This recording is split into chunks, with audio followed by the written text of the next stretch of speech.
تو اگر مرشد کامل ہے تو آپ کے ایک تو تصورات کو درست رکھتا ہے کہ اپنے بارے میں وہ یہ آپ کو سمجھاتا رہے گا کہ میں تم سے مختلف نہیں ہوں، میں رب کا اتنا ہی محتاج ہوں جتنے تم، میں نہ تمہارا کوئی سنوار سکتا ہوں نہ تمہارا کوئی بگاڑ سکتا ہوں، ماں سوائے اس بات کے کہ رب تعالیٰ نے مجھے جو علم عطا کیا ہے وہ میں تم لوگوں تک ٹرانسفر کر سکتا ہوں، یہ اللہ نے مجھے شرف بخشا ہے۔ تو ایسے موقع پر جب انسان علم سیکھ لے اور اس سے اس کی ذاتی سے پٹنے لگے انسان، تو مرشد کام آتا ہے کہ وہ جھنجھوڑ دیتا ہے، بازو سے پکڑ کے جگا دیتا ہے اور گائیڈ کر دیتا ہے، بھٹکنے نہیں دیتا۔ یہی مرشد کا استعمال ہے۔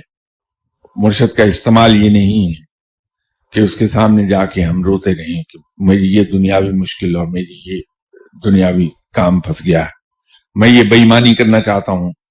یا مرشد آپ اللہ سے دعا کریں اللہ مجھے اس میں کامیاب کر دے۔ میں رشوت دے آیا ایک آدمی کو، دعا کیجیے گا وہ رشوت لے کے اب میرا کام کر دے۔